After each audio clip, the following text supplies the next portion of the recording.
सभी विद्यार्थियों को नमस्कार। आज हम पाश्चात्य राजनीतिक चिंतन अध्याय के अंतर्गत दूसरा टॉपिक प्रारंभ कर रहे हैं। दूसरे जो विचारक हमारे पाठ्यक्रम में शामिल हैं वह है अरस्तु। आज हम देखेंगे कि अरस्तु का जीवन परिचय क्या था, अरस्तु का जन्म कहाँ हुआ, जन्म के बाद उन्होंने कौन कौन से कार्य को संपन्न किया। इन सारी बातों को विस्तार से समझने का प्रयास आज इस अध्याय के अंदर करेंगे। तो वीडियो को आप शुरू से अंत तक ध्यान से देखें और यदि किसी प्रकार की कोई शंका हो तो व्हाट्सएप ग्रुप के अंदर प्रश्न भेजकर अपनी शंका का समाधान करने का प्रयास करें। चलिए आज का वीडियो प्रारंभ करते हैं। अरस्तु की महानता का प्रमाण उसकी कृतियों में मिलता है, उसकी जीवनी में नहीं। वो प्राय सभी विधाओं का आचार्य था। उसकी बौद्धिक उपलब्धि इतनी विशाल थी और पर्वतीय युगों पर उसका इतना व्यापक प्रभाव पड़ा कि मानवता के इतिहास में उसके जोड़ का विचारक शायद ही कोई दूसरा हुआ हो। इन पंक्तियों से अरस्तु के महत्व का पता चलता है। यूनान के दार्शनिक मनीषियों में सुकरात और प्लेटो के बाद अरस्तु का नाम उल्लेखनीय। सबसे पहला नाम आता है सुकरात, उसके बाद प्लेटो और उसके बाद अरस्तु। इन तीन विद्वानों का नाम उल्लेखनीय है। ये यूनान की अमर गुरु शिष्य परंपरा का तीसरा सोपान है। यूनान का दर्शन बीज की तरह सुकरात में आया, लता की भांति प्लेटो में फैला और पुष्प की भांति अरस्तु में खिल गया।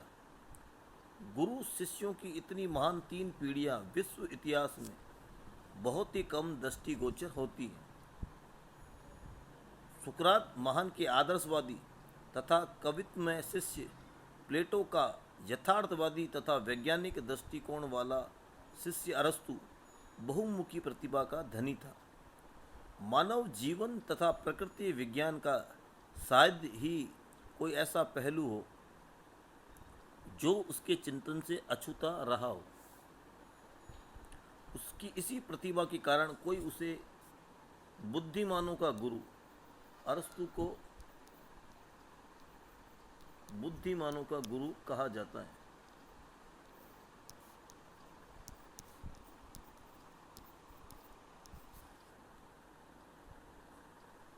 तो कोई इसे नवीन सामाजिक विज्ञानों का जन्मदाता कहते हैं। मैक्सी ने इसे प्रथम राज वैज्ञानिक की संज्ञा दी है। उनके अनुसार अरस्तु प्रथम राज वैज्ञानिक था। अरस्तु इज फर्स्ट पॉलिटिकल साइंटिस्ट। उसे तर्कशास्त्र का जनक भी कहा जाता है। उसकी प्रतिभा पर विचार करते हुए फोस्टर ने लिखा है कि मानव इतिहास में बौद्धिक उपलब्धियों की विशालता तथा उसके प्रभाव की गहनता की सीमा में संभवतः उसका कोई दूसरा समकक्ष नहीं है। प्लेटो अपने शिष्य की प्रतिभा से इतना प्रसन्न था कि वह उसे अकादमी की शरीर धारणी बुद्धिमता कहा जा करता था। उसके अनुसार अकादमी के दो भाग हैं, उसका धड़ विद्यार्थी हैं तो उसका जो मस्तिष्क है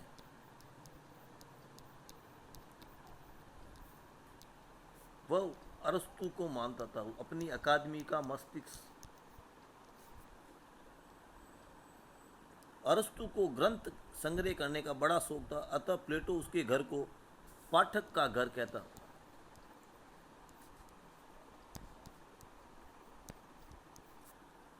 कैटलिन के शब्दों में अरस्तु सामान्य बुद्धि तथा स्वर्णिम मध्यक का सर्वोच्च देवदूत हैं। अब हम देखते हैं कि अरस्तु की जन्म से संबंध में क्या क्या विचारधाराएं प्रचलित हैं। तो अरस्तु का जन्म ईसा से 384 पूर्व होगा।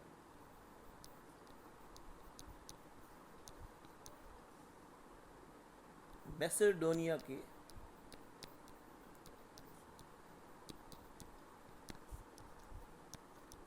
का एक शहर है स्टेजीरा, वहाँ अरस्तु का जन्म हुआ, जो एथेंस के लगभग 200 मील दूर उत्तर में। अरस्तु के पिता मैसिडोनिया के राजा तथा सिकंदर के पितामह एमटस के मित्र तथा चिकित्सक थे। ऐसा लगता है कि स्वयं अरस्तु भी बाद में चिकित्सक समाज का सदस्य बन गया था। अस्पताली वातावरण में उसका पालन पोषण हुआ और इस तरह उसके मस्तिष्क को वैज्ञानिक ढंग से सोचने समझने का अभ्यास हो गया, जिसके लिए उसे हर तरह का अवसर और प्रोत्साहन मिला। उसकी युवा अवस्था के संबंध में अनेक कहानियां प्रचलित हैं। एक कहानी के अनुसार उसने विद्रोही जीवन व्यतीत करने के लिए अपनी पैतृक संपत्ति पानी की तरह बहा दी और फिर पैसा न रहने पर वो सेना में भर्ती हो गया। उसके बाद वो स्टेजीरा लौट आया और चिकित्सक का काम करने लगा। तत्पश्चात वह 30 वर्ष की जब उसकी उम्र हुई तो वो प्लेटो से दर्शन शास्त्र की शिक्षा लेने के लिए एथेंस चला गया। इससे भी अच्छी कहानी यह है कि वो 18 वर्ष की आयु में एथेंस चला गया। वहाँ पहुँचते ही उसे महान गुरु का संरक्षण प्राप्त हो गया, किंतु इस कथा में भी इस बात का पर्याप्त संकेत है कि उसकी जवानी लापरवाही और अस्त व्यस्त जीवन शैली में ही तेजी से बीती थी। हम दोनों कथाओं में देखते हैं कि हमारा ये दार्शनिक अपने जीवन में इधर उधर अनेक थपेड़े खाता हुआ अंत में प्लेटो की एकेडमी में पहुंचता है। वो प्लेटो के पास पहुंचता है जहां उसकी जो शिक्षण संस्था थी उसका नाम था अकादमी। वहाँ वो आश्रय ग्रहण करता है। प्लेटो की देख रेख में उसने 8 या 20 वर्ष तक विद्या अध्ययन किया। वास्तव में अरस्तु की विचारधाराओं में, यहाँ तक कि अधिकांश प्लेटो विरोधी विचारधाराओं में भी प्लेटो के सिद्धांत की व्यापकता ये बतलाती है कि विद्या अध्ययन की अवधि इससे अधिक ही होगी। कोई व्यक्ति ये अनुमान लगा सकता है कि ये वर्ष कितने सुख के होंगे जबकि एक मेधावी छात्र अपने अद्वितीय गुरु के पथ प्रदर्शन में दर्शन शास्त्र की वाटिकाओं में ग्रीक प्रेमियों की भांति टहलता होगा। किंतु दोनों प्रतिभाशाली पुरुष थे और ये कहावत प्रसिद्ध है कि प्रतिभा संपन्न पुरुषों का आपस में वैसा ही मधुर मिलन होता है जैसा कि बारूद का आग के साथ। दोनों की आयु के बीच लगभग 50 वर्ष का अंतर था और ये समझना कठिन है कि वर्षों का ये अंतर कैसे पाटा गया होगा तथा आत्माओं की भिन्नता किस प्रकार दूर की गई होगी। प्लेटो ने इस विचित्र नए शिष्य की महानता पहचान ली थी जो उत्तरी प्रदेश के ऐसे भाग से आया जिसे उस समय असभ्य समझा जाता था। प्लेटो ने उसे एक बार अपने विद्या मंदिर का नौस कहा था। नौस का मतलब होता है बुद्धि का अवतार।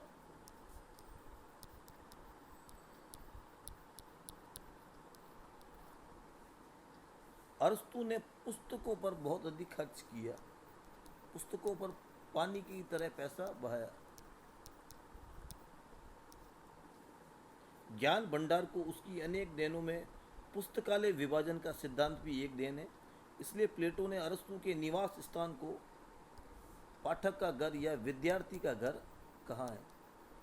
जहाँ अरस्तु रहता था उस जगह को कहा गया है विद्यार्थी का घर। किंतु कुछ प्राचीन कथाओं ने इस कथन का दूसरा ही अर्थ लगाया है और कहा है कि प्लेटो अरस्तु को किताबी समझते। ऐसा लगता है कि वास्तविक झगड़ा तो प्लेटो की मृत्यु के बाद ही आरंभ हुआ। हमारे इस महत्वाकांक्षी युवक के हृदय में अपने गुरु के विरुद्ध उनके दर्शन के प्रति पक्षपात और अनुराग के कारण स्पष्ट रूप से विरोधी भाव उत्पन्न हो गया था। वह कहने लगा था कि प्लेटो की मृत्यु के साथ ही पांडित्य का अंत नहीं हो जाएगा।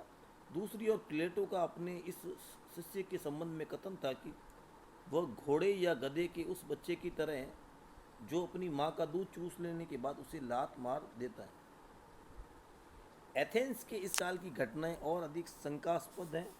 कुछ जीवनी लेखकों ने कहा है कि अरस्तु ने आइसोक्रेट्स विचारकों की प्रतिद्वंद्विता में एक विद्यालय की स्थापना की जहाँ व्याख्यान देने की कला की शिक्षा दी जाती थी।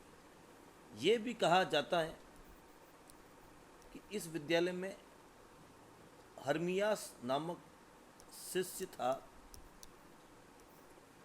जो बाद में एटानार्स का शासक बन गया था। हर्मियास ने उच्च पद पर पहुंचने के लिए अरस्तु को अपने दरबार में आमंत्रित किया और उसकी पिछली सेवाओं और कृपाओं के बदले में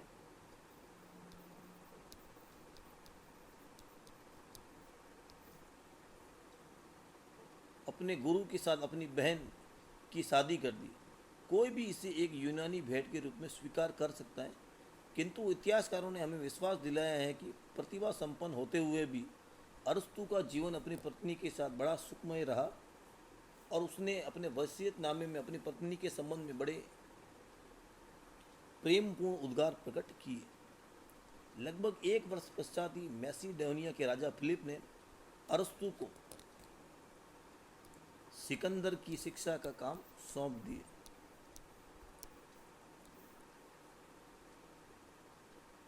इससे स्पष्ट लगता है कि हमारे इस दार्शनिक अरस्तु की प्रसिद्धि कितनी फैल चुकी थी कि तत्कालीन सबसे महान राजा ने सर्वश्रेष्ठ गुरु की खोज में अरस्तु को चुना, जिसे विश्व के भावी शासक का शिक्षक बनना था। फिलिप का यह दृढ़ निश्चय था कि उसके पुत्र को हर तरह की शिक्षा दी जानी चाहिए, क्योंकि उसने इसके संबंध में अनंत योजनाएं बनाई थी। ईसा पूर्व 356 में उसकी थ्रेस पर विजय हो जाने से उसका वहाँ की सेनाओं की खानों पर अधिकार हो गया, जिससे उसकी आय एकदम 10 गुना बढ़ गई। उसकी प्रजा में परिश्रमी किसान और योद्धा थे जो शहर के विलासमय जीवन और दुर्गुणों से बहुत दूर थे। उसकी प्रजा इन तत्वों का सम्मिश्रण थी जिनकी सहायता से छोटे छोटे नगर राज्यों को अधीन करना और यूनान का एकीकरण करना बड़ा सरल था। फिलिप के हृदय में व्यक्तिवाद ने यूनान की कला और बुद्धि का पोषण किया था, किंतु साथ ही उसने देश की सामाजिक व्यवस्था भी छिन्न भिन्न कर डाली थी। इन सब छोटी छोटी राजधानियों में उसे मनोहर संस्कृति तथा अजेय कला के दर्शन नहीं हुए थे। फिलिप का कहना था कि ये किसी राष्ट्र का रूप नहीं है, बल्कि केवल ऐसे व्यक्तियों का जमघट है जिसमें बुद्धिमान और गुलाम सभी शामिल हैं। जब अरस्तु शिक्षा देने आया तब सिकंदर 13 वर्ष का था, जो बहुत क्रोधी, हठीला और मदमस्त भी था। उसे घोड़े पालने का शौक था, जिन्हें वश में करना मनुष्य के लिए कठिन था। इस बाल ज्वालामुखी की लपटों को शीतल करने में दार्शनिक को विशेष सफलता नहीं मिली।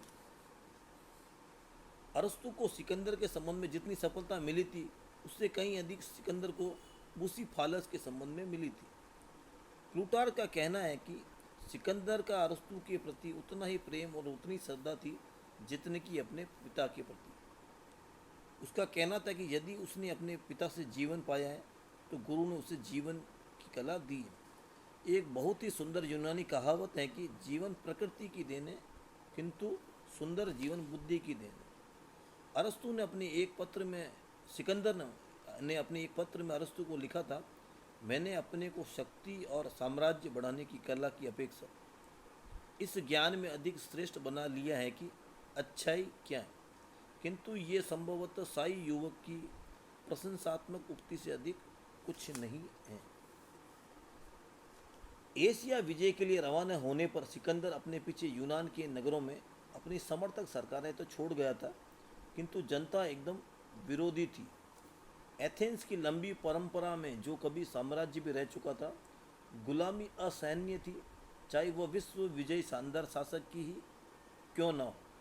साथ ही डीमास्थेनियों के तीखे और प्रभावशाली व्याख्यानों से महासभा मैसिडोनियन दल के विरुद्ध विद्रोह के लिए तैयार रहती थी।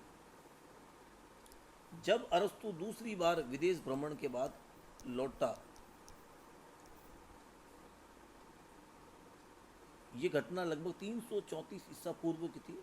एथेंस जब वो लौटा तो उसका स्वाभाविक रूप से मैसिडोनियन दल से संबंध हो गया और उसने सिकंदर के एकतामूलक शासक को अच्छा मानने के अपने विचारों को छिपाने का प्रयत्न नहीं किया। जैसे जैसे अरस्तु के कार्यों का जो अपने जीवन के अंतिम 12 वर्षों में किए गए थे, हम मनन तथा अनुसंधान के साथ करते हैं, तथा जैसे जैसे हम विद्या मंदिर के संगठन संबंधी अनेक कार्यों में लगे और ऐसे ज्ञान भंडार का समन्वय करते हुए देखते हैं जो इससे पूर्व किसी भी व्यक्ति के मस्तिष्क में नहीं गुजरा, वैसे वैसे हमारे सामने ये विचार आ जाते हैं कि खोज का ये कोई शांत और सुरक्षित मार्ग नहीं था। राजा राजाओं के राजा को शिक्षा देने वाले इस गुरु को एथेंस के समान विरोधी लोगों के नगर में शिष्यों का मिलना कठिन नहीं था। जब अरस्तु ने 53 वर्ष की आयु में अपने विद्यालय लीसियम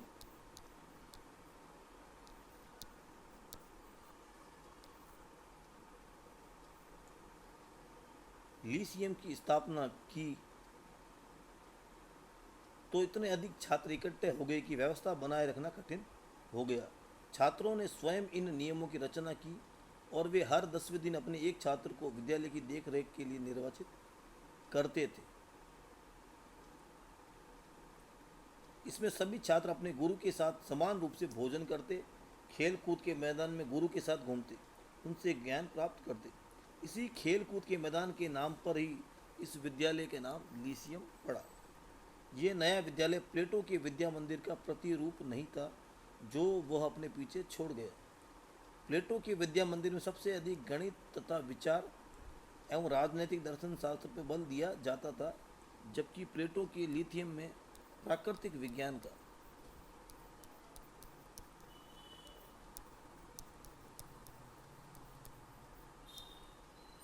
और जीव विज्ञान इनके अध्ययन पर विशेष बल ध्यान दिया जाता था। अरस्तु के जीवन की अवसाल वेला अत्यंत दुर्भाग्यपूर्ण एवं कष्ट में बीती। एक और उसने सिकंदर से दुश्मनी मोल ले ली, जबकि उसने कैलिस्थनीज की फांसी का विरोध किया, जिसने इस सिकंदर को ईश्वर मानने से इनकार कर दिया था। जब अरस्तु के प्रतिरोध के उत्तर में सिकंदर ने यह संकेत किया था कि दार्शनिक तक को मृत्यु की सजा देना उसके अधिकार की बात है, क्योंकि वह सर्वशक्तिमान है। इसके साथ ही अरस्तु एथेंस वासियों के बीच सिकंदर का पक्ष प्रतिपादित करने में व्यस्त हो गया। उसने सिकंदर में वही गुण देखे जो गेटे ने नेपोलियन में देखे थे। सिकंदर में अनेक भागों में बटे अशांत और असभ्य विश्व में एकता स्थापित करने का गुण था। सिकंदर स्वतंत्रता के भूखे यूनानवासी अरस्तु को भला बुरा कहने, और जब सिकंदर ने विरोधी नगर के बीचों बीच इस दार्शनिक की प्रतिभा स्थापित कर दी तो उनकी कटुता और बढ़ गई।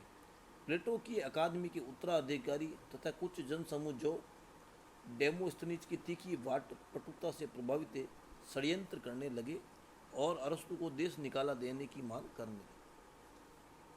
इसी दौरान 323 ईसा पूर्व सिकंदर की मृत्यु हो गई। एथेंस वासी देश प्रेम के आनंद से पागल हो गए। मैसोडेनियन दल का तख्ता पलट उलट दिया गया। एथेंस की स्वतंत्रता की घोषणा कर दी गई। सिकंदर का उत्तराधिकारी और घनिष्ठ मित्र एंटीपीटर विद्रोही नगर पर चढ़ गया। मैसोडियन दल के अधिकांश लोग भाग गए।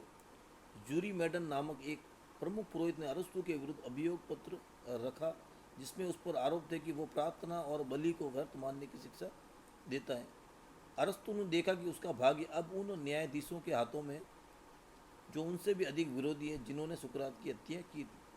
अतः उसने बुद्धिमानी की और यह कहकर नगर छोड़कर चला गया कि मैं एथेंस वासियों को दर्शन के विरुद्ध दूसरी बार पाप का अवसर नहीं देना चाहता। डाइगनिस लटीसर का कहना है कि इस वृद्ध ने दार्शनिक ने एकदम निराश होकर विषपान द्वारा आत्महत्या कर ली थी। अपने को चाहे जितना संभालने के बाद भी अरस्तु की बीमारी घातक सिद्ध हुई और एथेंस छोड़ने के लगभग कुछ महीने बाद 322 ईसा पूर्व अरस्तु ने संसार को त्याग दिया। इस प्रकार यूनान का सूर्य अस्त हो गया। इसके बाद उसका वैभव भी नष्ट हो गया। 1000 वर्ष तक यूरोप के मुख पर अंधकार की छाया फैलती रही। समस्त संसार के पुनर्जीवन की प्रतीक्षा करने लगी। आज हमने जो अरस्तु का जीवन परिचय पढ़ा है, उसका मुख्य सार हम इस प्रकार कह सकते हैं कि अरस्तु का जन्म 384 ईसा पूर्व मैसेडोनिया की स्टेजेरा नगर में हुआ। उनके पिता स्वयं चिकित्सक थे, तो अरस्तु पर भी चिकित्सा शास्त्र का प्रभाव पड़ा। अरस्तु सिकंदर का गुरु रह चुका था। अरस्तु ने लीसियम की स्थापना की थी, जहाँ प्लेटो गणित और दर्शन पर जोर देता है, वही अरस्तु जीव विज्ञान और प्राकृतिक विज्ञानों के अध्ययन पर जोर देता है। तो इस प्रकार अरस्तु के जीवन के बारे में आज हमने कुछ समझा। इस वीडियो को आपने ध्यान से सुना, इसके लिए बहुत बहुत धन्यवाद।